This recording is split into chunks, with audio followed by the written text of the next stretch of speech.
Hello dear student.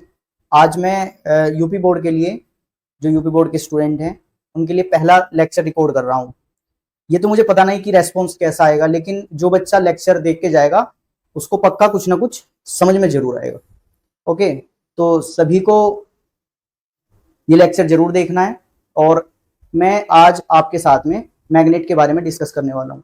हमारा जो chapter है गतिमान आवेश का चुंबकीय प्रभाव, तो उसके बारे में हम बात करेंगे। तो ज्यादा बात ना करते हुए हम लेक्चर स्टार्ट करते हैं। तो सबसे पहले बात करेंगे कि मैग्नेट क्या है। सबसे पहले मैग्नेट की बात कर लेते हैं। Okay, second. तो सबसे पहले चुंबक, चुंबक को कहते हैं हम मैग्नेट। ओके, थोड़ा सा इसके बारे में आपको बता दूं, बट चुंबक करंट से किस तरह से बनती है वो सारी चीजें डिस्कस होंगी इस चैप्टर में, ठीक है ना। तो चुंबक की जो बेसिक डेफिनेशन बुकों में लिखी रहती है अक्सर, चुंबक वह पदार्थ होता है जो लोहे की वस्तुओं को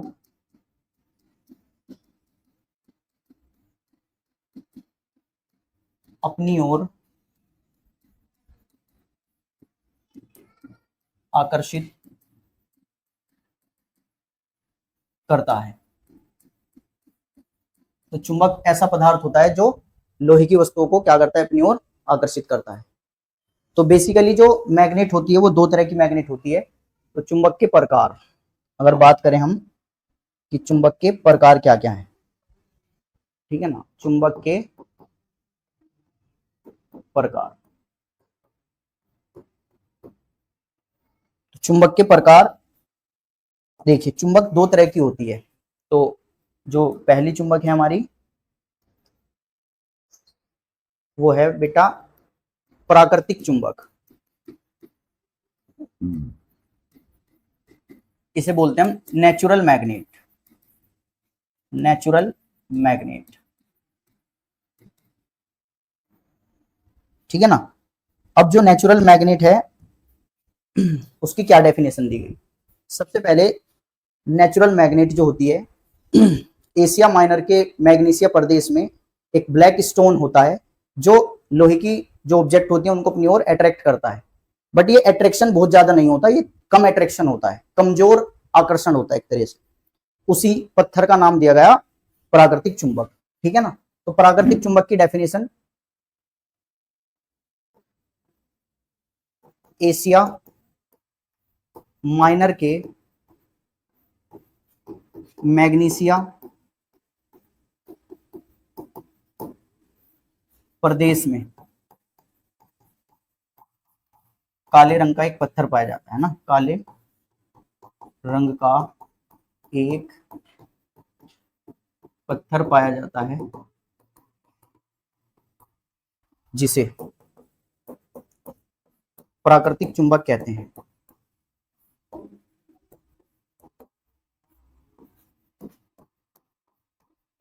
यह भी लोहे की वस्तुओं को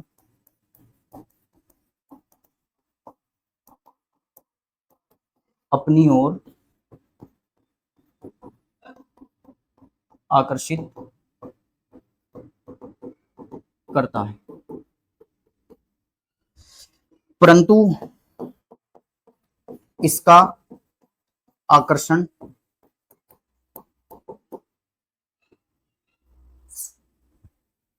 सॉरी इसका जो आकर्षण होता है वो देखते हैं।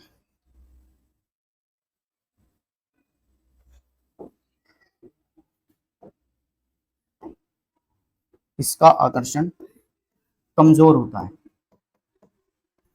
ओके, सभी बच्चे अच्छे अच्छे नोट्स बनाएं और लेक्चर को ध्यान से सुनते रहें और मेरी बातों को समझे। अगर कोई प्रॉब्लम आपको लगती है तो कमेंट करके जरूर बताएं, ठीक है ना।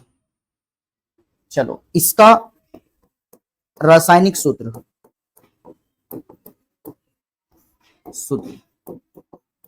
Fe3 Fe3O4 होता है, Fe3O4 मैग्नेटाइट भी आप इसे कह सकते हो। ठीक है, इसके बाद अगर बात करें नंबर दो की जो बात करेंगे, चलिए नंबर 2 है हमारे पास कृत्रिम चुंबक, इसको बोलते हैं हम आर्टिफिशियल मैग्नेट।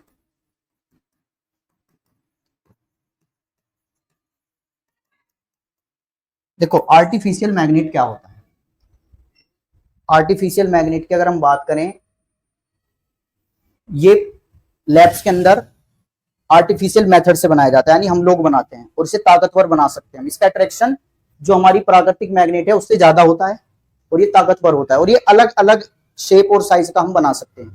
ठीक है ना, इसकी कोई अलग से डेफिनेशन नहीं है कि इसके अलावा, बस हम इसको ऐसे लिख सकते हैं कि जो चुंबक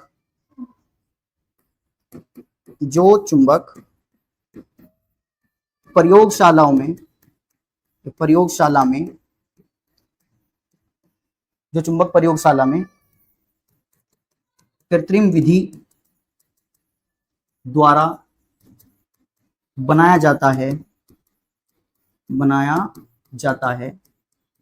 उसे कृत्रिम चुंबक कहते हैं, आर्टिफिशियल मैग्नेट कहते हैं। बेटा मैंने बहुत ज्यादा बात नहीं करी आपसे, आपको लग रहा होगा कि बड़ा सन्नाटा सा लेक्चर है, लेकिन आप जैसे जैसे देखते जाओगे आपको लगने लगेगा कि वाकई बहुत अच्छा लेक्चर है। अभी जरा आप देखते जाएं, तो जो चुंबक प्रयोगशाला में कृत्रिम विधि द्वारा बनाया जाता है उसे हम क्या कहते हैं, कृत्रिम चुंबक कहते हैं। अब हम थोड़ा पॉइंट बना बना के करेंगे इस बात को। यह चुंबक, नेक्स्ट पॉइंट, यह चुंबक अधिक शक्तिशाली होता है, पावरफुल मैग्नेट होता है। इसका आप एग्जाम्पल दे सकते हो, देखिए इसका क्या एग्जाम्पल है, इसका उदाहरण जैसे एक होता है दंड चुंबक,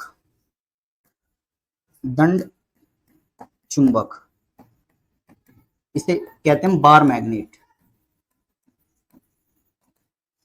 कुछ इस तरह से होता है, अगर आप देखो इसको, बार मैग्नेट देखिए जरा, चलो ब्लैक से बन गया, अब तो इस टाइप से कुछ आपको दिखाई देगा। ये आपका बार मैग्नेट, इसमें एक तरफ नॉर्थ पोल होता है और एक तरफ साउथ पोल होता है, तो ये आपका बार मैग्नेट हुआ। नेक्स्ट,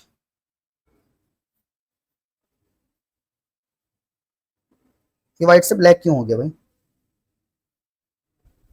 दोबारा चेंज करना पड़ेगा इसे, चलो खैर। अब उदाहरण नंबर 2, आप एक चुंबक ले सकते हो, जैसे चुंबकीय सुई होती है, मैग्नेटिक नीडल, चुंबकीय सुई। आप देखोगे कि इस तरह से नीडल देखी होगी आपने, इस तरह से, ये एक तरफ रेड कलर होता है इसमें, एक तरफ ब्लैक होता है, तो एक तरफ से तो ये मानी जाती है नॉर्थ पोल और एक तरफ से माना जाता है साउथ पोल, यानी उत्तरी ध्रुव और दक्षिणी ध्रुव। अभी बात करेंगे कि उत्तरी और दक्षिणी क्या होता है, ठीक है ना। तीसरा आप उदाहरण दे सकते हो, एक होता है नाल चुंबक, इसे बोलते हैं हम हॉर्स शू मैग्नेट। तो ये कुछ इस टाइप से दिखता है। बेटा आप कहोगे कि सर आप इतनी आसान चीजें क्यों बता रहे हो हमें, ठीक है ना, तो इसका आंसर यह है बेटा, मैं आपको ये समझाना चाहता हूं कि किसी भी तरह की मैग्नेट हो, चाहे ऐसी मैग्नेट हो, चाहे ऐसी मैग्नेट हो, और चाहे हमारे पास ये वाली मैग्नेट हो, सबके दो पोल होते हैं, और सबके जो पोल होते हैं वो होते हैं एंड्स पर, एक इधर एक इधर। अब इसमें भी एक लॉजिक होता है, आप जरा समझे। जैसे देखिए, थोड़ा सा मैं यहां पर एक नोट बता देता हूं, आप इसे नोट भी कर सकते हो, वो थोड़ा मैं वैसे आगे भी डिस्कस करूंगा, बट अभी थोड़ा सा समझा के चलता हूं। जैसे कोई मैग्नेट होती है यहां पर, तो हर एक मैग्नेट की पोल स्ट्रेंथ होती है, यानी ध्रुव प्रबलता, यानी ध्रुव प्रबलता क्या होती है? कोई भी मैग्नेट कितनी ताकत से दूसरी चीजों को अपनी ओर खींच रही है, उसे बोलते हैं ध्रुव प्रबलता। आगे हम डिटेल में पढ़ेंगे इसको। तो जो मैग्नेट की ध्रुव प्रबलता होती है वो ठीक एग्जैक्ट मैग्नेट के सिरे पर ना होकर वो थोड़ी सी अंदर की तरफ होती है, यानी इसकी जो अट्रैक्ट करने की पावर है उसको हम ध्रुव प्रबलता कहते हैं, पोल स्ट्रेंथ जिसको बोलते हैं। यानी नॉर्थ पोल की अगर ध्रुव प्रबलता की बात करते हैं तो वो +m होती है, ध्रुव प्रबलता का सिंबल। तो वो ठीक एग्जैक्ट यहां ना होकर वो थोड़ा सा अंदर की तरफ होता है। ऐसे साउथ पोल की जो ध्रुव प्रबलता होती है बेटा वो -m होती है, और ध्रुव प्रबलताओं के बीच की जो दूरी है वो चुंबक की लंबाई कहला जाती है, उसको कहते हैं मैग्नेटिक लेंथ, चुंबकीय लंबाई। इसकी चुंबकीय लंबाई तो बेटा यहां तक है और इसकी नेचुरल लंबाई आप यहां से मापोगे। तो मैग्नेट की नेचुरल लंबाई अलग होती है और ध्रुव प्रबलताओं के बीच की जो लेंथ होती है उसे बोलते हैं मैग्नेटिक लेंथ। आइए जैसे आप यहां पर देख सकते हो, इसकी नेचुरल लेंथ तो बेटा ये है, लेकिन मैग्नेटिक लेंथ इसकी है। तो मैं आपको बार बार डायग्राम बना के इस वजह से समझा रहा था ताकि आपको डिफरेंस समझ में आए कि नेचुरल लेंथ अलग होती है और मैग्नेटिक लेंथ अलग होती है। तो आप इसको, वैसे तो मैं आगे डिटेल में आपको समझा भी दूंगा, बाकी आप इसे थोड़ा समझ के चलें।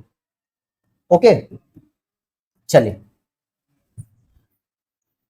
तो एक बात हमारी ये रही कि मैग्नेट क्या होती है। मैग्नेट क्या होती है? मैग्नेट ऐसा ऑब्जेक्ट है जो लोहे की अपनी ओर आकर्षित करता है। दो तरह की होती है, एक प्राकृतिक एक कृत्रिम, आपको समझ में आया होगा। तो इसके बाद थोड़ा सा इंटरेस्टिंग अगर हम इसको बनाएं तो अभी तक मैग्नेट क्या है आपने जो बेसिक देखा होगा, बचपन में देखा होगा या करंटली आपने कहीं भी मैग्नेट को अगर देखा हो तो जनरली वो या तो दूसरी मैग्नेट को अट्रैक्ट करेगी या रिपेल करेगी, आकर्षित करेगी या प्रतिकर्षित करेगी, या लोहे की वस्तु को आकर्षित करेगी। आपने ऐसा देखा होगा और बहुत सारी इसकी प्रॉपर्टीज हैं। बट कॉन्सेप्ट ये है कि मैग्नेट आई कहां से। तो मैग्नेट आई कहां से, इसका आंसर दिया एक साइंटिस्ट है, ऑस्ट्रेड। तो ऑस्ट्रेड एक्सपेरिमेंट आपका बोर्ड में है, इंपॉर्टेंट है, सभी बच्चे उसको ध्यान से सुने और उसको नोट करें। तो हेडिंग आता है हमारे पास में ऑस्ट्रेड का प्रयोग। ऑस्ट्रेड का प्रयोग,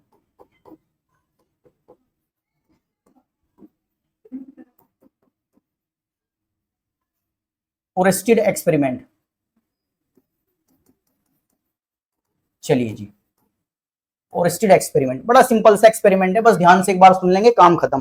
देखिए उसने क्या किया, उसने देखा जब लैब के अंदर अपनी वे साहब वर्क कर रहे थे तो उसने देखा जब किसी वायर में करंट फ्लो होती है तो उसके पास में एक कंपास निडल रखी। कंपास निडल समझते हो आप, कि अगर हम उसको मैग्नेटिक फील्ड में रख दें, मैग्नेटिक फील्ड में रखेंगे तो वो हरकत शुरू कर देगी, यानी वो थोड़ा अपनी जगह से थोड़ा डिफ्लेक्ट होना शुरू हो जाएगी, विक्षेपित होना शुरू हो जाएगी। तो कुछ उसी कॉन्सेप्ट को उसने यूज किया। उसने क्या किया, एक लिया magnetic wire, sorry conducting wire. तो कंडक्टिंग वायर का इसका कुछ नाम दे देते हैं ए, और इसका ये सिरा है बेटा बी, ठीक है। अब इसको क्या किया उसने, एक सेल से जोड़ दिया, एक पॉजिटिव और एक नेगेटिव, और यहां पर एक की लगा दी, और इस की को यानी कुंजी फिलहाल ऑफ रखा। जब इस की को ऑफ रखा और इसके ऊपर, इसके ठीक ऊपर एक मैग्नेटिक निडल, देखिए इसके ठीक ऊपर एक मैग्नेटिक निडल को ऐसे रखा, ये मैग्नेटिक निडल, इसका एक नॉर्थ पोल है और एक साउथ पोल है, ठीक है ना। अब क्या हुआ, जब की ऑफ होती है, यानी ये तो वी वोल्ट का कोई सेल यहां पर लगाया गया है, जब की ऑफ होती है तो इसमें कोई विद्युत धारा प्रवाहित नहीं होती, यानी इसमें जो धारा है वो जीरो है, कोई धारा प्रवाहित नहीं होती, ठीक है ना। तो ये चुंबकीय सुई अपनी जगह बनी रहती है। दूसरा एक डायग्राम हम, और इसको कॉपी भी कर सकता हूं मैं, कॉपी, चलो खैर।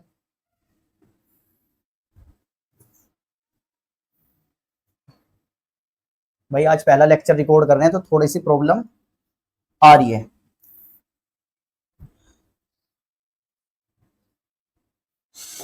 चलिए खैर मैं स्लाइड से मिटा देता हूं उसको। चलिए भाई ध्यान दीजिए, दोबारा से बनाते हैं डायग्राम को, ठीक है। अब इस की को उसने ऑन किया, ऑन किया तो इसमें धारा प्रवाहित होगी। मान लीजिए ये प्लस, ये माइनस, प्लस से माइनस की तरफ ऐसे धारा प्रवाहित होगी, ठीक है। और एक इसमें तीसरा डायग्राम और भी है, ये ए, ये बी। बेटा आप इसको ऊपर नीचे बना सकते हो डायग्राम को, ठीक है ना, थोड़ा क्लियर तरीके से बनाओ, उससे आपका ही फायदा है। इस बार आप देख पा रहे होंगे मैंने कुछ इसमें थोड़ा सा चेंज किया है, इधर प्लस इधर माइनस। तो करंट इस बार ऐसे ऐसे पास हुई। चलो जी, अब इसके बारे में हमें लिखना है। लिखना क्या है, बड़ा सिंपल सा है, बस एक बार ध्यान से सुन लेंगे तो काम खत्म। चलो जी, चलो जी बच्चा पार्टी अब इधर ध्यान देंगे। तो इसमें लिखना क्या है, थोड़ा सा एक तो इसके बारे में लिखना पड़ता है। जैसे ये हमारे पास एक चालक तार है, इसको एक वी वोल्ट की सेल से जोड़ा गया है ना। थोड़ा सा लिख देते हैं इसके बारे में। माना माना कोई चालक तार ए बी जिसके सिरों को एक सेल व एक कुंजी के से जोड़ा गया है। ये बात सिंपल, ठीक है ना, जोड़ा गया है। अब इसके ऊपर एक कंपास सुई या चुंबकीय सुई लिख सकते हो आप, को तार के समांतर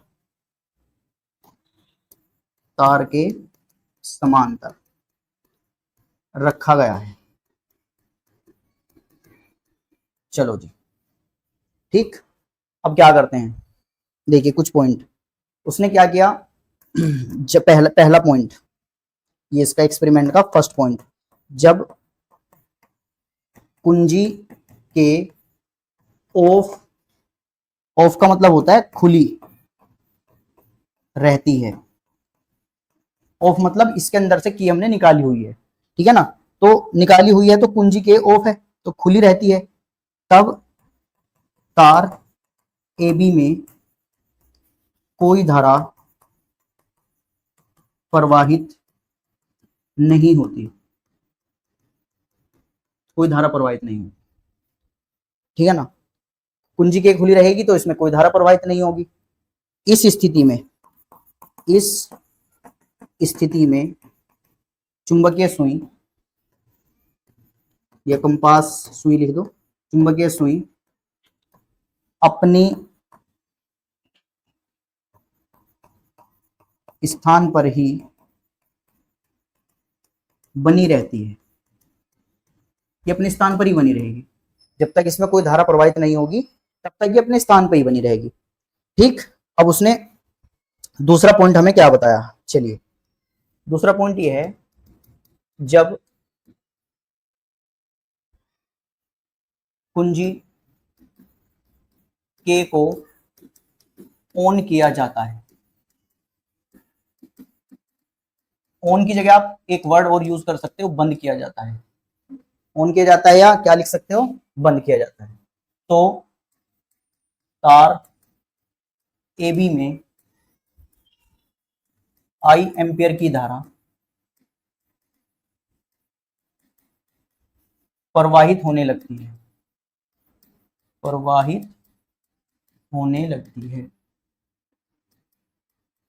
आई एम्पियर की धारा प्रवाहित होने लगेगी इसमें।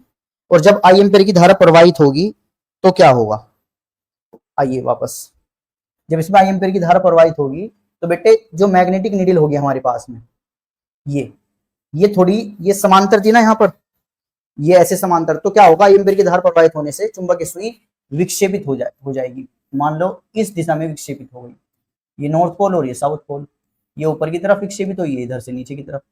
ये इसकी एक्सिस है, इसके अबाउट ये घूम जाती है ऐसे, आप ऐसा मान लीजिए इसकी एक्सिस है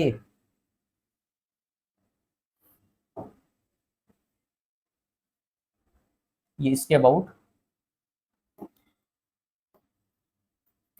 ये ऐसे घूम जाती है इधर से ऐसे, ठीक है ना। तो इसका घूमना क्या शो करता है कि जैसे ही धारा प्रवाहित की जाती है तो इस वायर के चारों ओर एक मैग्नेट पैदा होगी, क्योंकि जब आप चुंबकीय सुई को मैग्नेटिक फील्ड में रखोगे यानी चुंबकीय क्षेत्र में रखोगे तभी वो अपनी जगह छोड़ पाएगी, यानी अपनी जगह से वो थोड़ा सा डिस्टर्ब होगी। और उसका डिस्टर्बेंस आना ये शो करता है, ये दर्शाता है कि जैसे ही हमने धारा प्रवाहित करी वायर के अंदर तो उसमें मैग्नेट पैदा हो गई, इसके अराउंड मैग्नेट पैदा हो इसके चारों तरफ, ठीक है। तो ये हम बात लिख रहे थे। तो इसको कंप्लीट कर लेते हैं। चलिए, तो बात ये थी हमारी, धारा प्रवाहित होने लगती है जिस कारण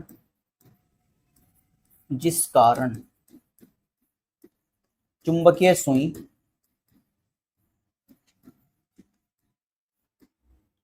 विक्षेपित हो जाती है, या अपने स्थान से विक्षेपित हो जाती है, लिख दो। चुंबकीय सुई क्या हो जाती है जी? अपने स्थान से विक्षेपित हो जाती है, चलिए जी, बहुत अच्छी बात है। इसका विक्षेपित होना क्या शो कर रहा है कि वायर के चारों तरफ मैग्नेट उत्पन्न हो गई, तो जिससे यह निष्कर्ष निकलता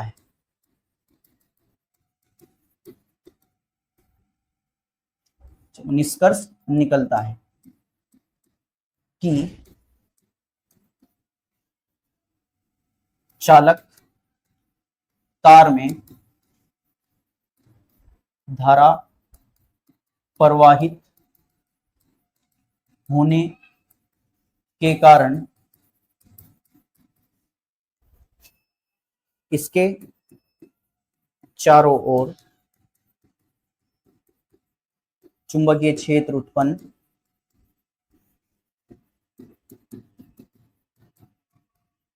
हो जाता है। चलिए जी, पहला पॉइंट तो ये आ गया, ये दूसरा पॉइंट, सॉरी, ठीक जी। अब तीसरे पॉइंट की बात करो, तो तीसरा पॉइंट क्या है हमारे पास में, सुने। तीसरा पॉइंट ये है, चलो मैं यही समझा देता हूँ। तीसरा पॉइंट बेटा ये है कि अगर हम तार में धारा की प्रबलता को बढ़ाएं, यानी धारा की वैल्यू को बढ़ाएं, 1 एम्पियर से 2 एम्पियर कर दें। मान लो जैसे हमने 1 एम्पियर से 2 एम्पियर करी, तो मान लो वो 10 डिग्री डिफ्लेक्ट हुई थी पहले, आप धारा को दुगनी करोगे तो डिफ्लेक्शन भी उसका पहले से ज्यादा हो जाएगा। दुगना हो ये जरूरी नहीं है, लेकिन पहले से ज्यादा डिफ्लेक्ट हो जाएगी। तो इसका क्या मीनिंग हुआ, जैसे जैसे आप धारा की वैल्यू को बढ़ाते हैं वैसे वैसे विक्षेपण भी बढ़ता है, जो चुंबकीय सुई का विक्षेपण है वो भी बढ़ रहा है, डिफ्लेक्शन भी बढ़ रहा है। तो उसका मीनिंग क्या है, ज्यादा धारा प्रवाहित करने से, ज्यादा वैल्यू अगर धारा की है तो चुंबकीय क्षेत्र भी ज्यादा बनता है वहां पर, ठीक है ना। तो यदि धारा की प्रबलता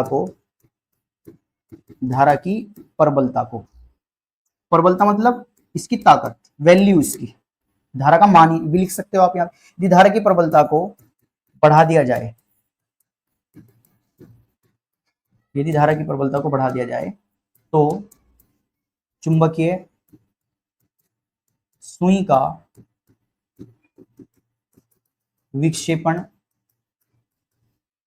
भी बढ़ जाता है।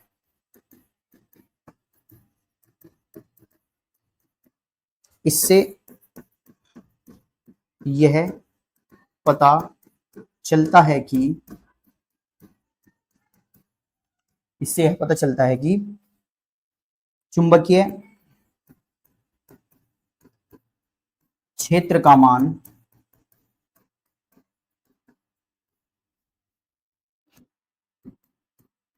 धारा की प्रबलता, या धारा के मान को भी लिख सकते हो, प्रबलता पर निर्भर करता है। चलो जी, बहुत बढ़िया, निर्भर करता है। यानी एक बात तय हो गई कि अगर धारा नहीं होगी तो मैग्नेट भी नहीं बनेगी वहां पर। अगर हम धारा की वजह से मैग्नेट बना रहे हैं ना, धारा जब होगी तभी मैग्नेट पैदा होगी। तो ये बात हमारी क्लियर हो जाती है यहाँ से।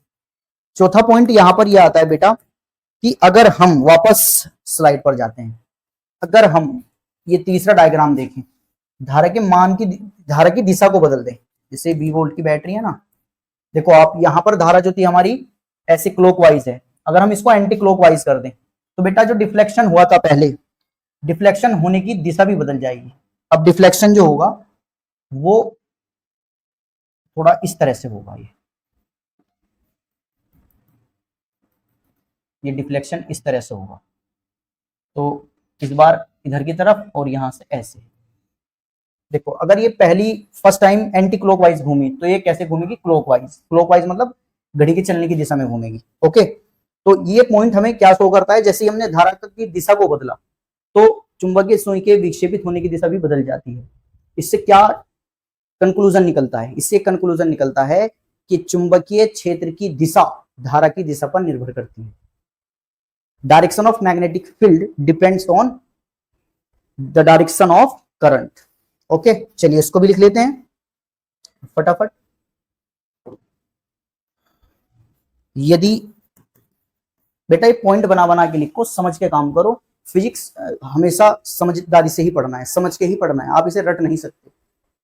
आप किसी भी टीचर से पढ़ रहे हो, आपको चीजों को समझना है। और अगर कोई इस तरह से पढ़ा भी रहा है कि आप इसे रट लो, बेटा बाई चांस हो जाता है कि फॉर्मूला बता दे कोई लॉजिक कि भाई इस लॉजिक को रट लो, थोड़ा याद रखने की ट्रिक है, बट वो रटा जाता है, लेकिन कॉन्सेप्ट हमेशा समझने का होता है। तो ये कॉन्सेप्टिव चीज है। तो यदि तार में धारा के मान को सॉरी यदि तार में प्रवाहित धारा की दिशा को, यदि तार में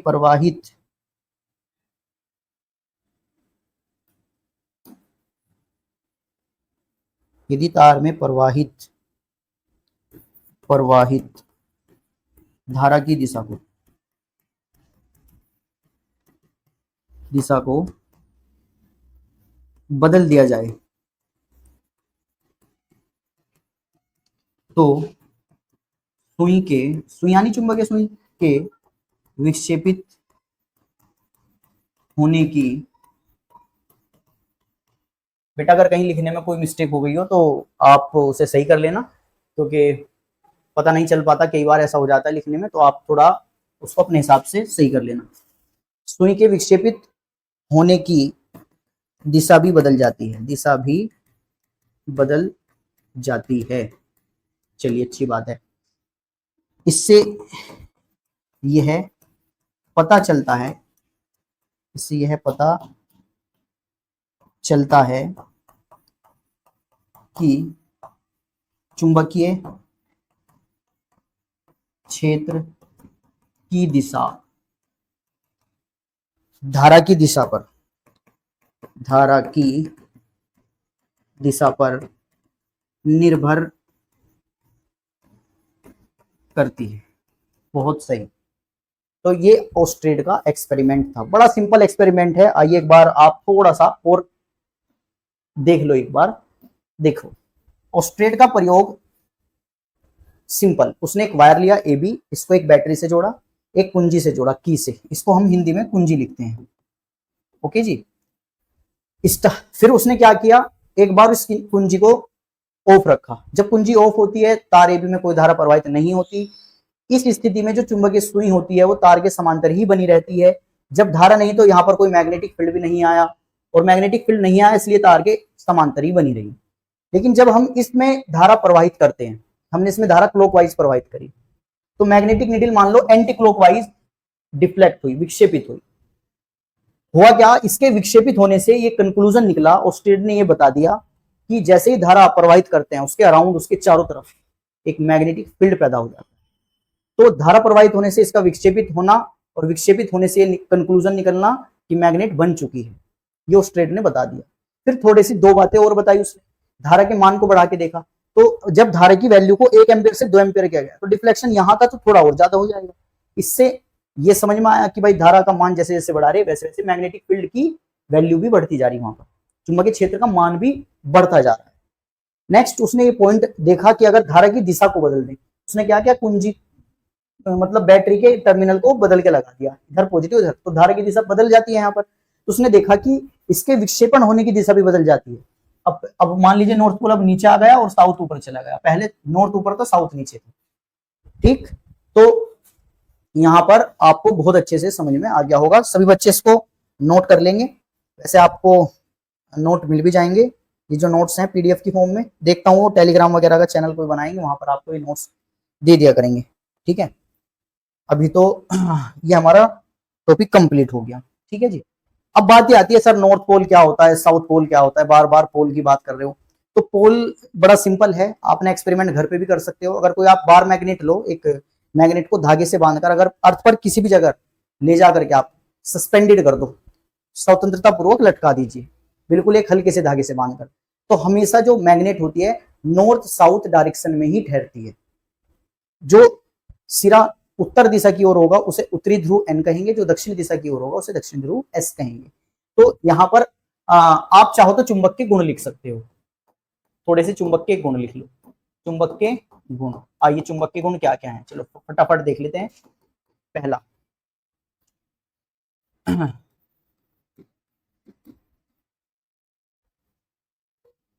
यदि किसी चुंबक को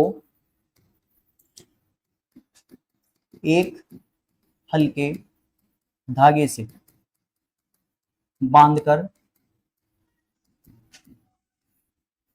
पृथ्वी के किसी स्थान पर स्वतंत्रता पूर्वक लटका दिया जाए तो वह हमेशा उत्तर दक्षिण दिशा में ठहरती है। यानी आप ये समझ लीजिए, आप ये कोई मैग्नेट ले सकते हैं यहां पे,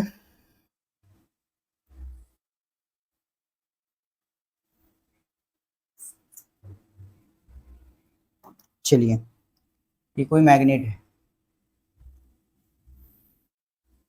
मान लो इधर उत्तर दिशा है और इधर दक्षिण दिशा है।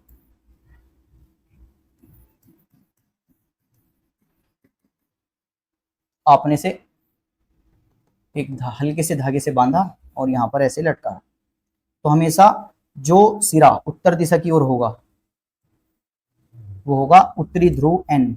एन का मतलब होता है बेटा उत्तरी ध्रुव, नॉर्थ पोल, इसे कहते हैं हम नॉर्थ पोल। और जो सिरा दक्षिणी दिशा की ओर होता है वो दक्षिणी ध्रुव एस। एस का मतलब होता है दक्षिणी ध्रुव यानी साउथ पोल, साउथ पोल। तो उत्तर दक्षिणी दिशा में ठहरती है।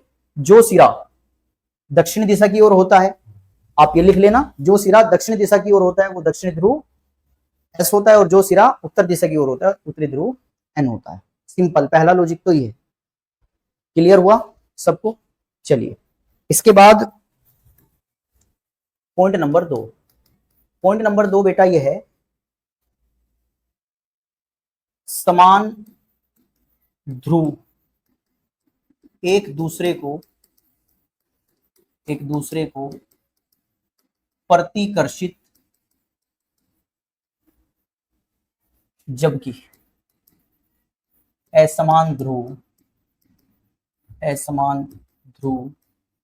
एक दूसरे को आकर्षित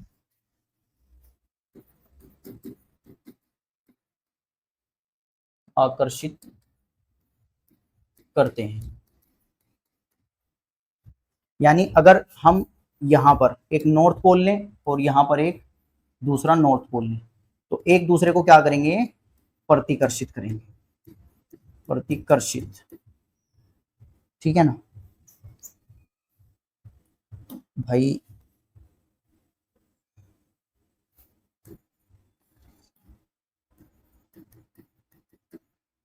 प्रतिकर्षण लगेगा। अगर हम यहां पर एक नॉर्थ लें और यहां पर एक साउथ पोल लें, तो इनके बीच में लगेगा बेटा आकर्षण, यहां पर लगेगा आकर्षण। और ये आकर्षण प्रतिकर्षण कौन सा बल है? यह है चुंबकीय आकर्षण और चुंबकीय प्रतिकर्षण, ठीक है? तो यहां पर आप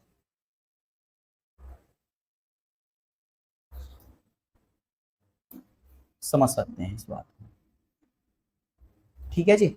चलो नेक्स्ट पॉइंट,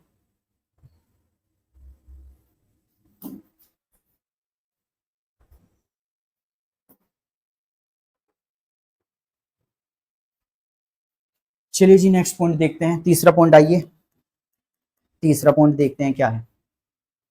अगर हम एक मैग्नेट लें, ये मान लीजिए नॉर्थ पोल है और ये मान लीजिए साउथ पोल, इसको बीच में से यहां से कट कर दें।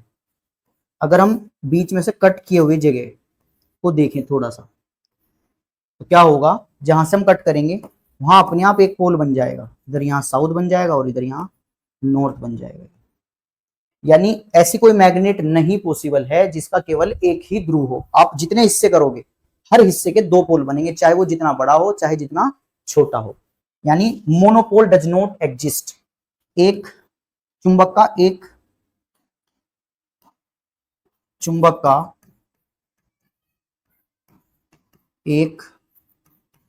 अकेला ध्रुव, चुंबक का एक अकेला ध्रुव संभव नहीं है, संभव नहीं है। चलिए जी, चुंबक का एक अकेला ध्रुव संभव नहीं है। तो हमने थोड़ी बात की है कि भाई समान ध्रुव हैं तो क्या होगा, प्रतिकर्षण होगा, असमान होंगे तो आकर्षित करेंगे। और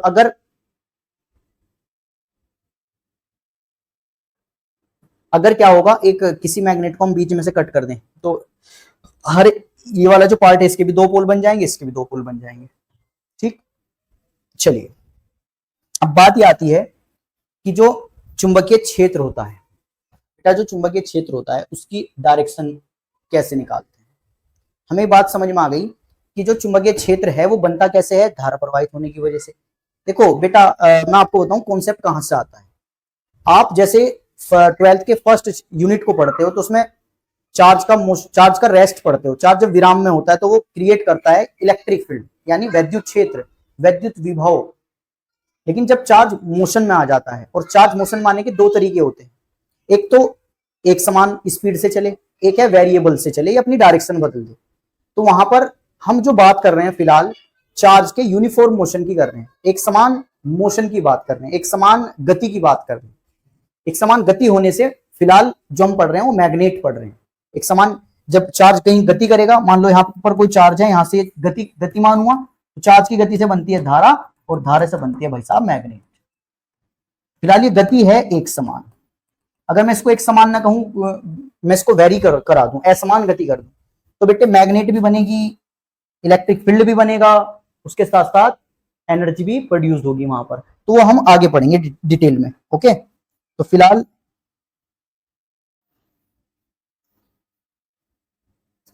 आप इतना देख लीजिए। तो ये बात समझ में आ गई। तो बात चल रही थी बेटा की चुंबकीय क्षेत्र की दिशा कैसे निकालते हैं। तो बड़ा सिंपल सा रूल है चुंबकीय क्षेत्र की दिशा निकालने का।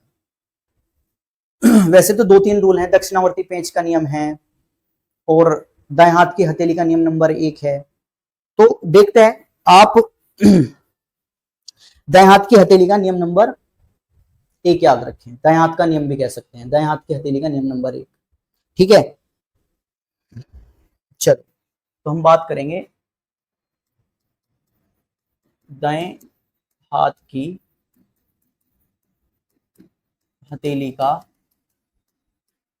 नियम number 1, right hand palm rule, इसे बोलते हैं राइट हैंड पाम रूल। ठीक है, राइट हैंड पाम रूल। तो दाएं हाथ की हथेली का नियम नंबर 1 क्या बताता है, देखो जरा थोड़ा ध्यान से सुनो। होता क्या है, यदि हम अपने दाएं हाथ की हथेली के अंगूठे को धारा की दिशा में रखें और उंगलियों को उस बिंदु की ओर फैलाएं जिस बिंदु पर चुंबकीय क्षेत्र की दिशा ज्ञात करनी है, तो हथेली पर जो खींचा गया लंब होगा, हथेली हमारी इधर है ना, तो लंब भी इस पर इधर ही खींचेगा। अगर हथेली हमारी इधर हो जाए तो लंब इधर। यह हथेली का धक्का जिधर की तरफ लगेगा वो दिशा चुंबकीय क्षेत्र की दिशा होगी। मुझे पता है आपकी समझ में अभी कम आया होगा, कुछ बच्चों की समझ में आ भी गया होगा, लेकिन उसको एक एग्जांपल से समझते हैं। जैसे ये कोई हमने वायर लिया, इस वायर में हमने यहाँ पर ये आई एम्पेयर की धारा ऐसे प्रवाहित कर दी नीचे से ऊपर की तरफ, आई एम्पेयर की धारा, और हमने यहाँ पर एक पॉइंट कंसीडर कर लिया, ये यहाँ पर एक पॉइंट कंसीडर कर लेते हैं। ठीक है, ये पॉइंट पी कंसीडर कर लिया। अब हम चाहते हैं कि इस पे हमें चुंबकीय क्षेत्र की दिशा का पता लगे। तो चुंबकीय क्षेत्र की दिशा का पता लगाने के लिए हम क्या करेंगे, सुनो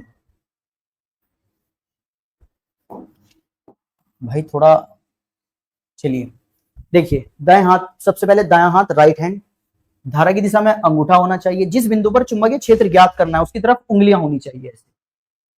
ठीक है ना, उस बिंदु पर उंगलियां होनी चाहिए। अब हथेली पर खींचा गया लंब, अब हमारी हथेली इधर की साइड है तो लंब अंदर की तरफ ऐसे खींचेगा। अंदर की तरफ अगर लंब खींचेगा तो इसका मीनिंग क्या है, चुंबकीय क्षेत्र भी अंदर की तरफ होगा। हथेली पर खींचा गया जो लंब होगा वो इस बिंदु पर चुंबकीय क्षेत्र की दिशा को बताएगा। और अगर चुंबकीय क्षेत्र की दिशा अंदर की तरफ है तो अंदर की तरफ की दिशा जो हम बताते हैं वो एक अलग सा इसका पॉइंट होता है, वो ऐसे क्रॉस लगा के बताते हैं।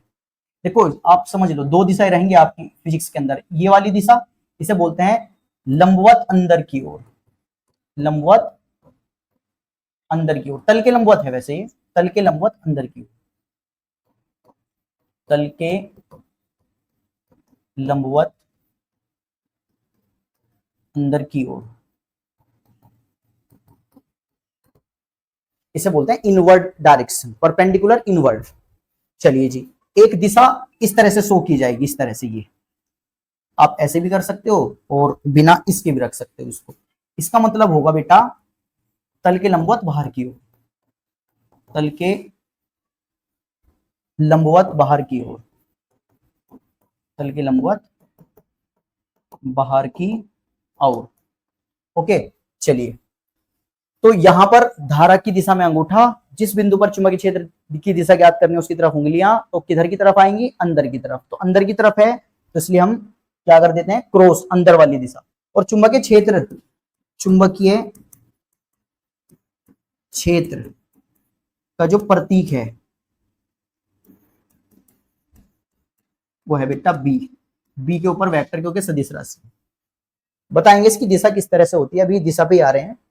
तो यहां पर इसकी दिशा कहां आपको देखने में आई, चुंबकीय क्षेत्र की दिशा अंदर की ओर।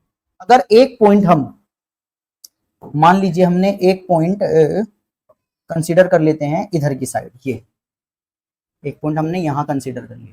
तो यहां कंसीडर अगर हम करें तो बेटा अब क्या होगा, धारा ऊपर की तरफ, इस पॉइंट को हम क्यू मान लेते हैं।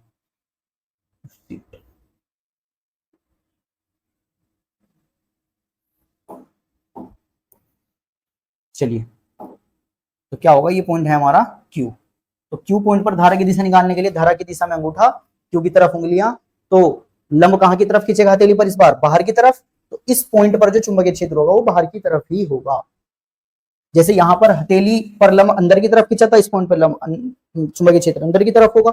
और यहां पर लंब कहां को खींच रहा है, बाहर की तरफ। तो यहाँ चुंबकीय क्षेत्र होगा बाहर की तरफ, और बाहर वाली दिशा को हम इससे बताते हैं। यानी यहां पर जो चुंबकीय क्षेत्र होगा वो बाहर की तरफ होगा, यानी यहाँ बी ऐसे होगा और यहाँ बी ऐसे होगा। हालांकि आप इसे B1 B2 कह सकते हो। B1 B2 मैं इसलिए कह रहा हूं क्योंकि बेटा इसकी दिशा अंदर की तरफ है और इसकी दिशा बाहर की तरफ है। तो आप समझ पा रहे होंगे कि अब हमें क्या लिखना है इसमें। देखो, चलो यही लिख देता हूं, दाएं हाथ की हथेली के नियम के अनुसार, नियम नंबर 1 के अनुसार भी लिख सकते हैं, नियम के अनुसार यदि हम अपने दाएं हाथ के अंगूठे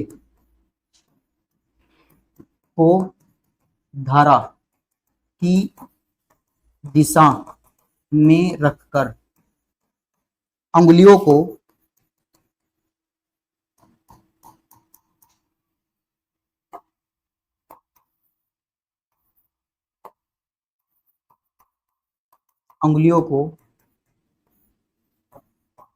उस बिंदु की ओर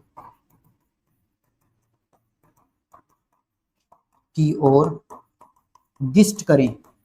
दिष्ट करें का मतलब उस बिंदु की ओर रखें जिस पर चुंबकीय क्षेत्र ज्ञात करना है, जिस पर चुंबकीय क्षेत्र ज्ञात करना है, जिस पर चुंबकीय क्षेत्र ज्ञात करना है। अच्छा जी, तो इस स्थिति में हथेली पर खींचा गया लंब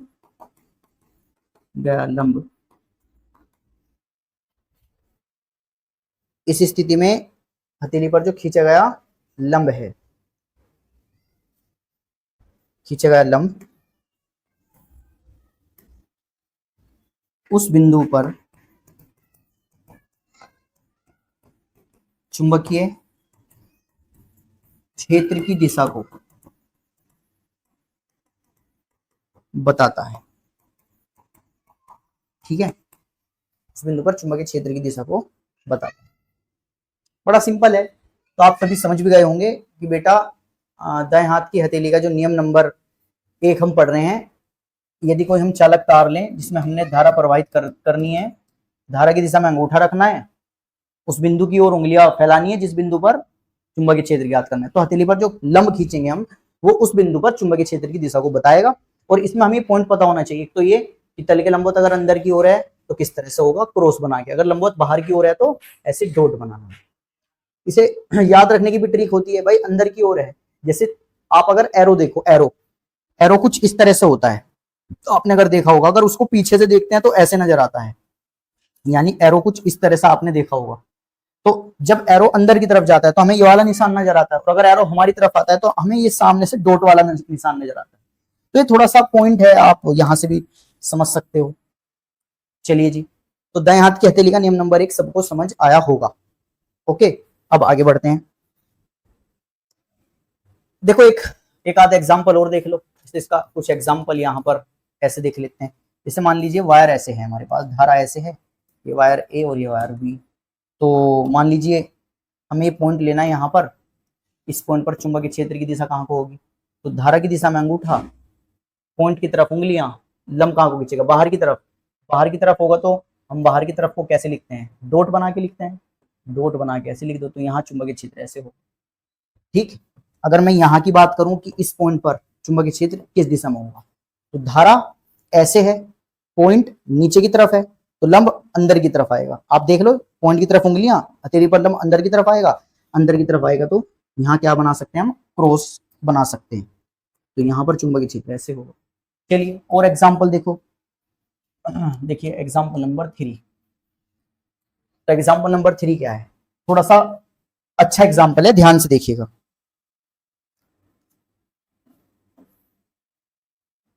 चलिए जी, जैसे यहां पर धारा ऐसे है और ये पॉइंट है हमारे पास, इस धारा की वजह से इस पॉइंट पर चुंबकीय क्षेत्र किस दिशा में होगा। चलिए, तो इस धारा की यहां पर चुंबकीय क्षेत्र किस दिशा में होगा, तो धारा की दिशा में अंगूठा। अब बेटा अगर कोई रिंग है, रिंग, तो रिंग का जो सेंटर है तो वो तो ऐसे आएगा। अब धारा इधर से ऐसे गुजरती हुई नजर आएगी, तो धारा की दिशा में अंगूठा, पॉइंट की तरफ उंगलियां, तो मेरे हिसाब से ऊपर की तरफ आएगा। धारा की दिशा में अंगूठा, पॉइंट की तरफ उंगलियां, तो हथेली पर लंब कहां पहुंचेगा, ऊपर की तरफ, तो यहाँ पर ऐसे आएगा मैग्नेटिक फील्ड। आप चाहे धारा यहां ले लीजिए, कहीं भी आप हिसाब लगा लीजिए, धारा की दिशा में अंगूठा, पॉइंट की तरफ उंगलियां, लंब ऊपर की तरफ खींचेगा, सिंपल। चाहो तो और अच्छा एग्जाम्पल ले सकते हैं हम इसका। देखिए उदाहरण नंबर 4 देखिए, जैसे फिर से एक रिंग ले लेते हैं, चलो इस बार रिंग नहीं, इस बार ये ले लो। तो चलिए देखते हैं, अब यहां पर धारा ऐसे, मान लीजिए हमें इस पॉइंट पे मैग्नेटिक फील्ड निकालना है, तो इस धारा की दिशा में अंगूठा, पॉइंट की तरफ उंगलियां, तो बाहर की तरफ आएगा।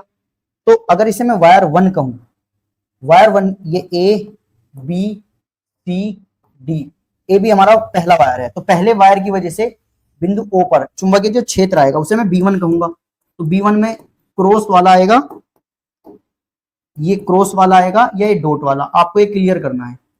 और अगर मैं ये धारा ऐसे ले लूं तो इसे वायर 2 कहूं, तो जो हमारा B2 आएगा वो ये वाला आएगा या ये वाला आएगा, आपको बताना है। अगर मैं इसको वायर 3 कहूं तो इस 3 की वजह से B3 जो आएगा ये आपको बताना है बेटा कौन सा आएगा। और फिर आप देख सकते हो कि सही किया या हमने गलत किया। ये B3 है बेटा, और जो वायर 4 की वजह से धारा ऐसे होगी, ये वायर 4 होगा, तो B4 हमारा ऐसे आएगा या ऐसे आएगा, इनमें से कोई एक सही है। चलिए पहले वायर की वजह से चेक करें, धारा ऐसे, पॉइंट की तरफ उंगलियां, तो लंब मेरे हिसाब से तो हथेली पर लंब बाहर की तरफ खींचेगा, तो बाहर की तरफ होगा, तो मेरे हिसाब से ये सही होगा। अब वायर 2 का चेक करते हैं। देखिए धारा ऐसे, फिंगर्स इसकी तरफ रखेंगे तो लंब कहां को खींचेगा, लंब खींचेगा बाहर की तरफ।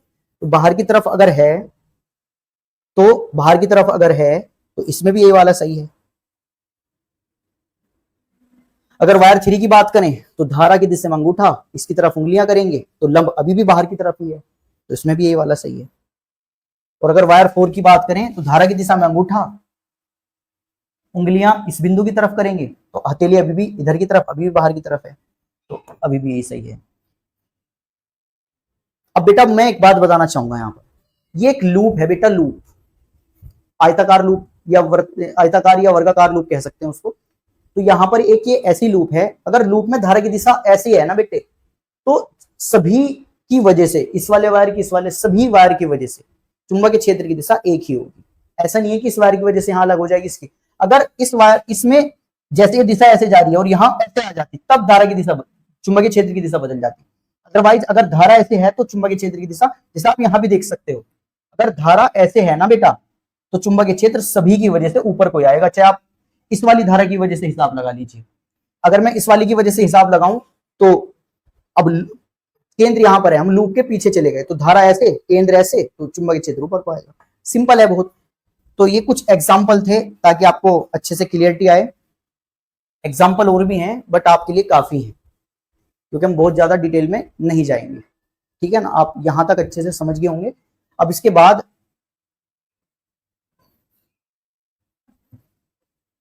कुछ चीजें कहां से गड़बड़ हुई है, चलिए इसके बाद अगर बात की जाए तो बड़ा इंटरेस्टिंग और इंपॉर्टेंट टॉपिक आ जाता है, बायोट सैवर्ट लॉ। आइए जी, बायोट सैवर्ट लॉ की बात करते हैं।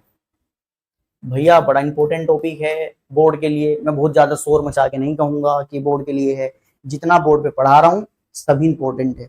और क्योंकि अगर आप फिजिक्स को पढ़ना चाहते हो, इंपॉर्टेंट टॉपिक को समझना चाहते हो, तो सारे टॉपिक आपको सीखने ही पड़ेंगे।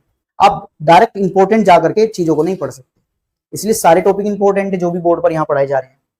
तो हेडिंग आता है इसके बाद, बायो सैवर्ट का नियम।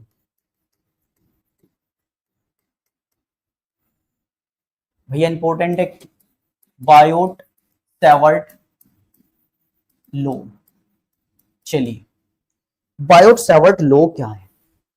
ओस्ट्रेड ने एक्सपेरिमेंट करके बताया कि अगर वायर में धारा प्रवाहित करते हैं तो उसके चारों तरफ चुंबकीय क्षेत्र पैदा हो जाता है। उसने बताया कि धारा प्रवाहित करने से क्या होता है, लेकिन चुंबकीय क्षेत्र कितना पैदा होता है वो बायोट सैवर्ट ने बताया। पैदा हो जाता है ओस्ट्रेड, और कितना पैदा होता है ये है बायोट एंड सैवर्ट। ठीक है, तो बेटा उसने क्या किया, बड़ा सिंपल सा एक लॉ है।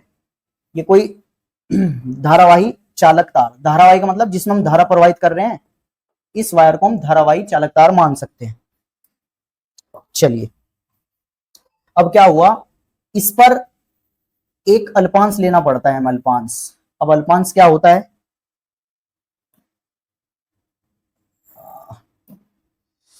एक सेकेंड, चलिए ये हमने एक अल्पांश ले लिया यहाँ पे, ये रहा, ओके ना। इस अल्पांश को हमने कहा ई, भाई कलर में प्रॉब्लम आ रही है,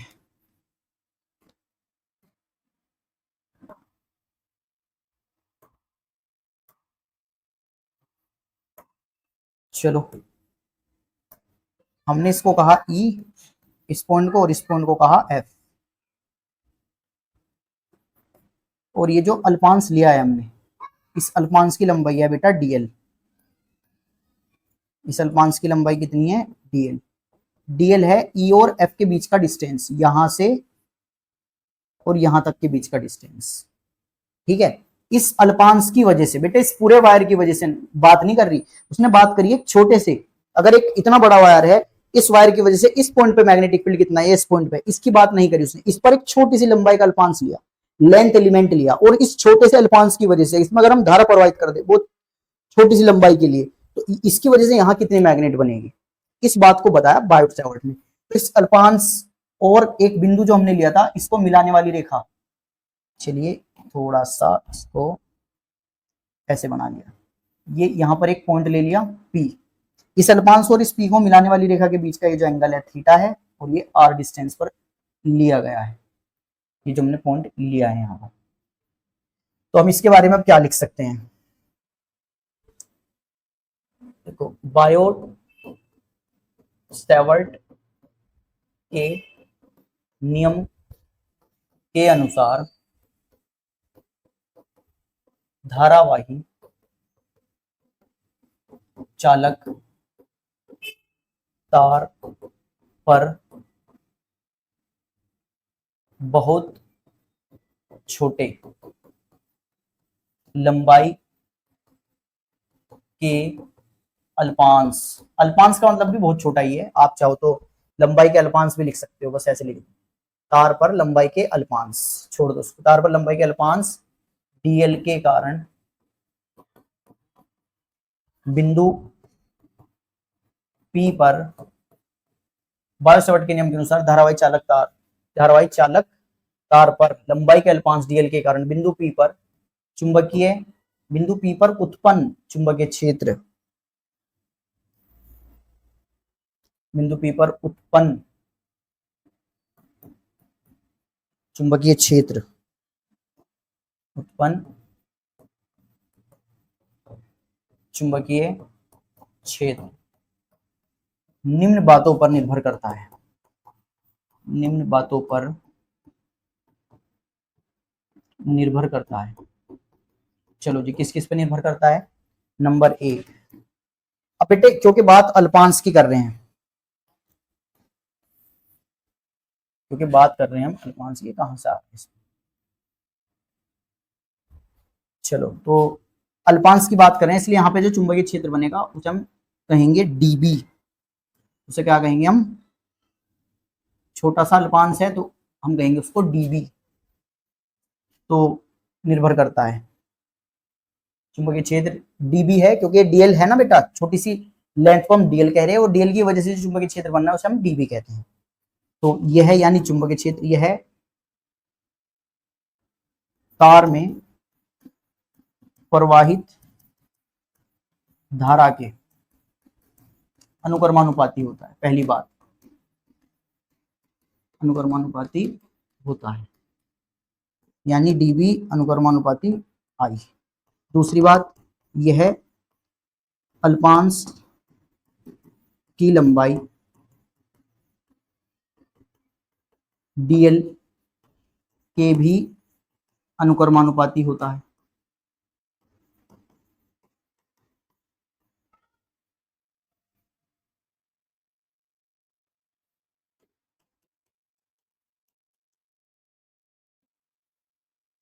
ओके, यानी डीबी अनुक्रमानुपाती डीएल।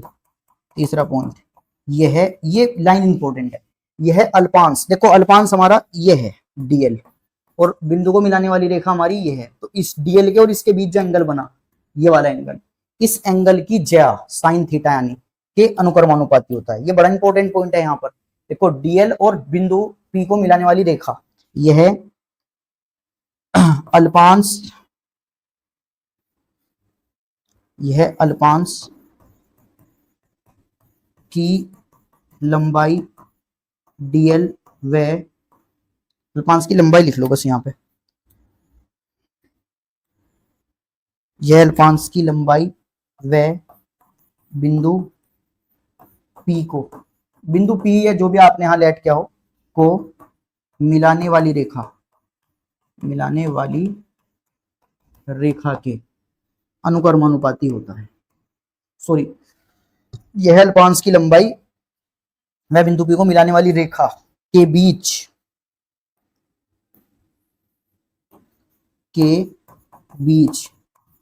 बने कोण की ज्या, इसको बोलते हैं साइन थीटा, के अनुक्रमानुपाती होता है।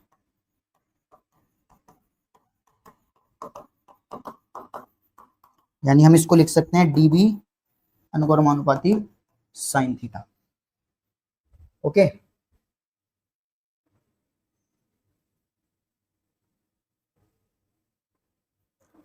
फोर्थ, यह अल्पांश व बिंदु पी के बीच की दूरी आर के वर्ग के व्युत्क्रमानुपाती होता है, व्युत्क्रमानुपाती होता है। यानी आ जाएगा डीबी व्युत्क्रमानुपाती आर स्क्वायर।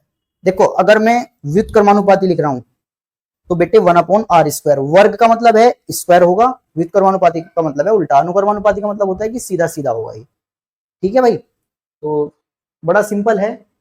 देखो धारा बढ़ाओगे इसमें तो यहाँ ये चुंबकीय क्षेत्र बढ़ेगा, अल्पांश की लंबाई ज्यादा हो जाएगी तो भी चुंबकीय क्षेत्र बढ़ जाएगा, डायरेक्टली का मतलब ये है।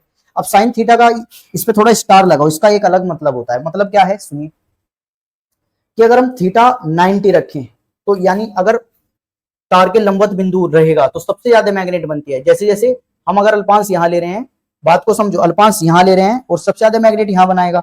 यहां लेंगे अल्पांश हमने ये लिया, बल्कि आप इसको ऐसे कर लो, अल्पांश हमने ये लिया और अगर हम पॉइंट यहां पर लें तो मैग्नेट घटती जाएगी, यहां ले और घट जाएगी, यहां ले और घट जाएगी। तार के अनुदिश यानी अगर आप पॉइंट यहां पर ले रहे हैं तो अल्पांश और पॉइंट को मिलाने वाली रेखा के बीच में एंगल 0 होगा तो चुंबकीय क्षेत्र यहां 0 हो जाएगा। तो तार के अनुदिश जो चुंबकीय क्षेत्र होता है 0 होता है, पेपर में क्वेश्चन आ जाता है यूपी बोर्ड के अंदर। तार के अनुदिश, तार की लंबाई के अनुदिश चुंबकीय क्षेत्र। तो अब अगर हम इन सभी समीकरणों को, सभी ये जो इक्वेशंस हैं इनको एक जगह लिखें तो हम क्या लिख सकते हैं, अर्थात हम लिख सकते हैं डीबी अनुक्रमानुपाती ideal sine theta upon are square. अनुक्रमानुपाती का ये बेटा साइन हटाते हैं, बराबर लगाते हैं तो एक कांस्टेंट आता है यहाँ पर, mu naught upon 4 pi I dl sine theta upon are square. बेटे आप इस थीटा को जरूर याद कर लें कि जो थीटा होता है, थीटा जो होता है अभी हमने पीछे देखा है, ये लाइन बड़ी इंपॉर्टेंट है, मैंने स्टार भी बनाया यहाँ पर। यह अल्पांश की लंबाई व बिंदु पी को मिलाने वाली रेखा के बीच, अल्पांश की लंबाई देखिए जरा यहाँ पे, ये अल्पांश ये रहा और बिंदु पी को, अल्पांश ये रहा और बिंदु पी को मिलाने वाली रेखा के बीच एंगल बनता है, और कोई सा एंगल नहीं लेना हमें। ये बात ध्यान रखनी है भाई सभी बच्चों को, तभी समझ में आएगी बातें, ठीक है ना। तो चलिए वापस आते हैं, आइए यहां पर म्यू नोट अपॉन 4 पाई, इसको कहते हैं हम नियतांक, इसका मान होता है 10 की घात -4, 10 टू पावर -7। याद रखेंगे mu naught 4 pi into 10 to power -7। अब जैसे आपने कूलॉम का नियम पढ़ा था, तो कूलॉम के नियम में अनुपात क्या आया था हमारे पास में, वो आया था 1/4 pi epsilon note. Epsilon note को कहते थे हम वायु अनिर्वात की वैद्युतशीलता। वैद्युतशीलता यहां पर आ जाएगा म्यू नोट चुंबकशीलता, मैग्नेटिक परमेबिलिटी, जो यहां पर म्यू नोट आएगा, जहां म्यू नोट इसको कहेंगे वायु या निर्वात की चुंबकशीलता। बेटा अगर माध्यम की चुंबकशीलता की बात करें तो उसे म्यू एम भी लिख देते हैं, म्यू मीडियम या म्यू भी लिख देते हैं, ओके। तो इसका नाम याद कर लो, इसकी वैल्यू याद कर लो, वैल्यू कितनी होती है 10 टू पावर -7, ये आपको ध्यान रहना चाहिए। अब इसकी बात आती है, इसको बोलते हैं चुंबकशीलता magnetic permeability. Magnetic permeability, magnetic permeability क्या है, यानी आप जिस माध्यम में वायर को रखकर उसमें धारा प्रवाहित कर रहे हैं, उस माध्यम की में भी अलग अलग माध्यम में अलग अलग मैग्नेट बनती है। अगर आप वायु में रख के कर रहे हो तो चीजें अलग होंगी, अगर आप उसके अराउंड कुछ और मीडियम भर के मैग्नेट बना रहे हो तो चीजें अलग होंगी, ठीक है ना। वो हम बता देंगे, आगे सारी चीजें डिस्कस होंगी। चलिए तो मेनली यहाँ पर अब बात करते हैं कि म्यू नोट का मात्रक क्या है, विमा क्या है, इंपॉर्टेंट है। हालांकि मैं आपको डायरेक्ट बता देता हूँ, आपको याद रखना है न्यूटन अपॉन एम्पियर स्क्वायर होता है, लेकिन इसको निकालते कैसे हैं, न्यूटन अपॉन एम्पियर स्क्वायर इसका मात्रक होता है। क्या होता है जी, न्यूटन अपॉन एम्पियर का स्क्वायर, ये होता है इसका मात्रक। अब इसको निकालते कैसे, देखो एक छोटा सा नोट याद करना पड़ेगा आपको, आपने 10th क्लास में पढ़ा होगा कि अगर हम किसी वायर को ऐसे, क्रॉस का मतलब अभी बताया था चुंबकीय क्षेत्र अंदर की तरफ है, ऐसे चुंबकीय क्षेत्र में रख दें और इसमें धारा प्रवाहित कर दें तो इस पर एक फोर्स लगता है IBL साइन थीटा, चुंबकीय बल का फॉर्मूला होता है, धारावाही चालक पर लगने वाला बल। अब यहाँ पर हम मेनली बी का मात्रक पढ़ने वाले हैं, तो बी बराबर क्या हो जाएगा, F upon I into L. Sine theta का कोई मात्रक नहीं होता, इसको आप हटा सकते हो। तो यहां से बी का जो मात्रक आएगा, अब हम बात कर रहे हैं बी का मात्रक, यहां से जो बी का मात्रक आपको दिखाई दे रहा होगा, बल का मात्रक होता है न्यूटन, बेटा एम्पियर, धारा का एम्पियर और लंबाई का मीटर, या इसका एक नाम और याद रख लेना आप, वेबर पर मीटर स्क्वायर। ये इसका एक नाम और आपने पढ़ा होगा, इसका एक नाम और होता है भैया जी, उसे बोलते हैं हम टेस्ला, सिंबल होता है टी। एक इसका और मात्रक होता है गोस, सीजीएस मात्रक, ठीक है, वो भी हम बता देंगे। तो फिलहाल newton upon ampere into metre ये इसका मात्रक होता है, ठीक है। अब यहां से बी की विमा भी आपको याद रखनी है। तो देखिए जरा, न्यूटन की ml t minus two, A ampere की ए होती है और लंबाई की एल। तो बेटा यहाँ पर एल से एल कैंसिल हो जाएगा, तो यह आ जाएगा आपका M T minus two A minus one, M T minus two A minus one, यहां पर ये आ जाएगा। ओके, चलिए अब बात आती है म्यू नोट का विमाव्य मात्रक। चलिए जी, बहुत अच्छा। अब देखो फॉर्मूला है बायो सेवर्ट का, mu naught upon 4 pi I d l sine theta upon are square. बेटा सबसे पहले मैं आपको एक बात बताना चाहूंगा यहाँ पर। तो बात यह है कि सबसे पहले अगर आप किसी का मात्रक बनाना चाहते हो, उसका फॉर्मूला अच्छे से याद हो, उसमें जो बेसिक चीजें आप यूज की गई हैं उनके मात्रक याद हो, तो आप नई क्वांटिटी का मात्रक भी बना सकते हैं। तो जैसे हम मात्रक बनाने, साइन थीटा का कोई मात्रक हमें नहीं पढ़ाया जाता, बाकी 4 पाई का भी कोई मात्रक हमें नहीं पढ़ाया जाता, तो ये चीजें हटा सकते हैं हम यहाँ से। तो बचा क्या यहाँ पर, हमें चाहिए म्यू नोट का मात्रक, तो म्यू नोट को एक साइड कर लो, तो ये आ जाएगा डीबी इंटू आर स्क्वायर और अपॉन में आ जाएगा आई इंटू डीएल। तो बेटा म्यू नोट का मात्रक, तो म्यू नोट का मात्रक डीबी का भी बताया था न्यूटन,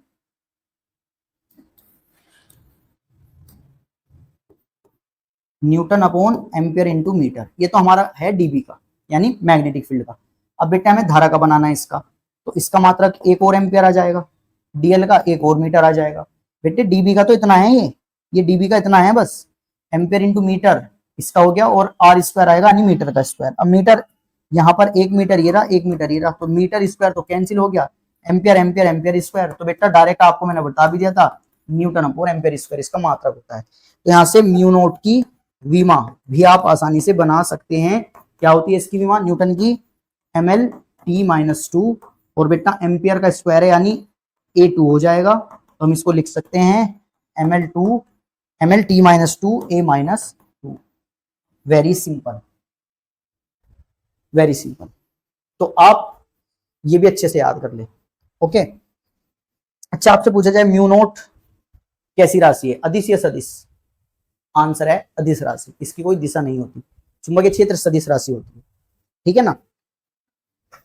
इसके बाद आप थोड़ा सा, आपको पता होगा प्रकाश की चाल। अब सर इस चैप्टर में प्रकाश की चाल कौन सा आ गया? बेटे प्रकाश की चाल का थोड़ा सा एक पार्ट है, वो इस वजह से बता रहा हूं। इसका प्रतीक होता है सी और वैल्यू होती है 3 गुना 10 की घात 8 मीटर पर सेकंड। मीटर पर सेकंड चाल का मात्रक होता है, वैल्यू उसकी कितनी होती है। प्रकाश की निर्वात में चाल है ये, प्रकाश की निर्वात में चाल। आइए इसके बाद देखते हैं कि, ध्यान से सुनिए, देखिए इसके बाद हम बात क्या करते हैं, एप्सिलॉन नोट तथा म्यू नोट में संबंध। अब एप्सिलॉन नोट क्या है भाई? एप्सिलॉन नोट को बोलते हैं हम वायु या निर्वात की वैद्युतशीलता, इसे बोलते हैं वैद्युतशीलता। और बेटा म्यू नोट क्या है? वायु या निर्वात की चुंबकशीलता। अब इसमें रिलेशन क्या है, सबसे पहले लिखेंगे हम जानते हैं कि। बेटा देखिए मेरी बात सुनिए, मैं इसमें बहुत ज्यादा डिटेल में, बहुत ज्यादा एक्साइटेड होकर इसलिए नहीं पढ़ा रहा क्योंकि बहुत बेसिक चीज है, लगभग लगभग सभी टीचर इसको आसानी से पढ़ा देते हैं, सब बच्चों पे ये आती भी है अगर वो ध्यान से सुन ले। तो बहुत बड़ी चीज नहीं है, बस ध्यान से सुनना है और बिल्कुल आराम से आपकी समझ में आ जाएंगे। तो बेटा हम क्या जानते हैं, पहले चैप्टर में हमने पढ़ा है 1/4 पाई एप्सिलॉन नोट की जो वैल्यू होती है 9 × 10⁹ होती है, ये हमने पढ़ा है। इसकी वैल्यू होती है 9 × 10⁹, इसे समीकरण 1 कह देंगे। और बेटा अभी आपको पढ़ा है बायो सेवर्ट का नियम, म्यू नोट अपॉन 4 पाई की जो वैल्यू होती है 10⁻⁷, इसे समीकरण 2 कह देंगे हम। अब अगर हम समीकरण 1 को भाग करते हैं समीकरण 2 से, तो बेटे 1/4 पाई एप्सिलॉन नॉट भाग करते हैं तो इस चीज को इसके इंटू में उल्टा करके लिख देते हैं। तो लिख दीजिए जरा, तो 4 पाई/म्यू नॉट यहाँ आ जाएगा, 9 × 10⁻⁹ यहाँ आ जाएगा, और यहाँ पर आएगा 10⁻⁻7। 4 पाई से 4 पाई कट जाएगा, 1/ε0 म्यू नॉट बराबर। बेटा आपको मैं बता दूं, इसको अगर हम ऊपर ले जाएं 9 × 10⁹ 9 और 7 जुड़ जाएगा ये ऊपर जाकर के, तो 1/ε0 म्यू नॉट। इसको आप लिख सकते हो 9 × 10⁻16 और आप इसको लिख सकते हो 3 × 10⁸ का होल स्क्वायर। अब बात ये आती है कि सर ये वैल्यू जो हमने 3 × 10⁸, अगर ये वैल्यू यहां ऐसे आ गई और हम इन सब का बेटा यूनिट भी लिखें, तो यूनिट भी यहां पर यही आएगा मीटर पर सेकंड। मीटर पर सेकंड का स्क्वायर आ रहा है तो यहां पर भी इसका स्क्वायर आ जाएगा ऐसे। तो क्या होगा, यूनिट भी वो सेम आ जाती है अगर इन सब की यूनिट लिख दें हम। तो बेटा आप यकीन करो या लिख के देख लेना, जो हमने तो वैल्यू से कर लिया इसको इक्वल, जब हम अगर यूनिट से भी इक्वल कर सकते हैं तो यूनिट जब इक्वल करके देखेंगे तो स्पीड की यूनिट निकल के आ जाएगी इधर और उसका स्क्वायर आ जाएगा, मीटर पर सेकंड का स्क्वायर। तो बेटा इसको हम सी लिख देते हैं। सी क्या होता है, प्रकाश की निर्वात में चाल, तो ये आ जाएगा सी स्क्वायर। यहां पर सी की जो वैल्यू आएगी 1/√ε0 म्यू नॉट आ जाती है। बहुत सही। आप इसको यूनिट से भी इक्वेट कर सकते हो, आप इसको वैल्यू से भी इक्वेट कर सकते हो। तो 1/ε0 म्यू नॉट की जो वैल्यू होती है वो होती है सी। ये बड़ा इंपॉर्टेंट है, आगे आपको कई चैप्टर में इसकी जरूरत पड़ने वाली है। ओके, चलिए बोर्ड में इसका क्वेश्चन कैसे पूछा जाता है। जैसे बेटा अभी मैं फिलहाल थ्योरी पे डिस्कशन कर रहा हूँ, थ्योरी पढ़ रहे हैं, थोड़ा सा बता देता हूँ बस। न्यूमेरिकल तो नहीं है लेकिन थ्योरेटिकल क्वेश्चन बन सकता है। देखिए भाई, जैसे बात करेंगे भैया, चलो जैसे 1/, आपने पढ़ा है, चलो 1/√ε0 म्यू नॉट इक्वल टू सी। देखिए आपने क्या पढ़ा है पीछे, सी की वैल्यू 1/√, बिल्कुल सही ये वैल्यू है हमारे पास में, तो ये हमने पढ़ लिया वैल्यू, ठीक है ना। चलिए जी बेटा, इसका अब क्वेश्चन कैसे पूछा जाता है। जैसे आपसे कहता है कि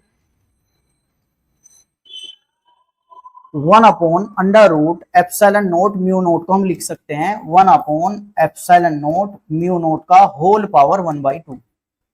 इसी को लिख सकते हैं हम ε0 म्यू नॉट की होल पावर -1/2। इसकी या इसकी अगर यूनिट पूछे तो मीटर पर सेकंड, और विमा पूछे तो LT-1। कोई डाउट ना होना चाहिए इसमें पहले में। और अगर वैल्यू पूछे तो 3 × 10⁸, इसमें कोई डाउट ना होना चाहिए। अगर वैल्यू पूछे तो 3 × 10⁸ मीटर पर सेकंड, नो डाउट। अब इसको उल्टा कर दो, अगर √ε0 म्यू नॉट कहे, ε0 म्यू नॉट की होल पावर 1/2 कहे, ε0 पावर 1/2 तो कर ही दी हमने, बिल्कुल सही, ठीक है। इसको तो हटा देते हैं यहां से। इसकी यूनिट पूछे तो बेटा इसको देखिए, लिखा ऐसा होना चाहिए था, हमने इसको उल्टा करके लिख दिया, ऐसा होना चाहिए तो उल्टा करके लिख दिया, या ये पावर माइनस की ऊपर होनी चाहिए, हमने इसको नीचे करके लिख दी, ऐसे करके लिख दी हमने इसको ε0 म्यू नॉट की होल पावर -1/2। तो इसकी यूनिट सेकंड पर मीटर हो जाएगी, डायमेंशन की पावर बदल जाएंगी, जो माइनस की प्लस हो जाएगी, प्लस वाली माइनस हो जाएगी। सर वैल्यू का क्या होगा, भैया वैल्यू भी उल्टी हो जाएगी, 1/3 × 10⁸ सेकंड पर मीटर। आया समझ में सबको, तो ये भी आप थोड़ा सा समझ लें। ओके, तो आपको लेक्चर समझ में आ रहा होगा, उम्मीद करता हूँ। तो सबसे पहले हमने मैग्नेट पढ़ी, मैग्नेट क्या होती है। उसके बाद में 2 तरह की मैग्नेट होती है, प्राकृतिक और कृत्रिम चुंबक। उसके बाद मैग्नेट के बारे में बताया, किसने था, ऑस्ट्रेट ने बताया था, अपना एक्सपेरिमेंट किया। फिर उसके बाद हमने दायात की हथेली का नियम पढ़ा। बेटा नियम और भी हैं लेकिन वो अच्छे से याद कर लो, सब जगह वही काम कर जाएगा। उसके बाद कितना मैग्नेट वायर की वजह से बनता है, हमने वो पढ़ा, बायो सैवर्ट ने बताया। बायो सैवर्ट में फिर जो हमने ये निकाला है कि भाई इसकी बायो सैवर्ट की वैल्यू क्या होती है, ये रहा बायो सैवर्ट का नियम, 1/4 पाई ε0, ये सब चीजें म्यू नॉट 4 पाई। यहाँ से बायो सैवर्ट का नियम क्या है भाई, जो डीबी होता है वो आई के डायरेक्टली होता है, डीएल के डायरेक्टली साइन थीटा। थीटा क्या होता है, बड़ा इंपॉर्टेंट था, मैं पहले से ही बता रहा हूँ आपको। फिर ये आर स्क्वायर के अनुक्रमानुपाती होता है, ये भी बहुत अच्छी बात है। ठीक, आइए आगे बढ़ते हैं। इसके बाद अनुक्रमानुपाती का ये चिन्ह हटाते हैं, म्यू नॉट अपॉन 4 पाई। ये सब बहुत अच्छी डिटेल में मैंने आपको बता दी है सारी बातें। तो भाई उम्मीद करता हूँ कि सबको ये लेक्चर पसंद आया होगा और अच्छा लगा होगा। ठीक है, तो आपको एक छोटा सा मैं वर्क दे रहा हूँ और अगले लेक्चर में हम डिस्कस भी करेंगे। तो वर्क है बेटा, बायो सेवर्ट के नियम की कूलाम के नियम से तुलना करेंगे। इसमें कुछ कूलाम के नियम जैसी समानताएं हैं और कुछ असमानताएं हैं। तो बायो सेवर्ट का नियम और कूलाम के नियम की समानताएं और असमानताएं आपको होमवर्क। बायो सेवर्ट व कूलाम, भाई गलत लिखा गया रे, बायो सेवर्ट व कूलाम के नियम की समानताएं व असमानताएं।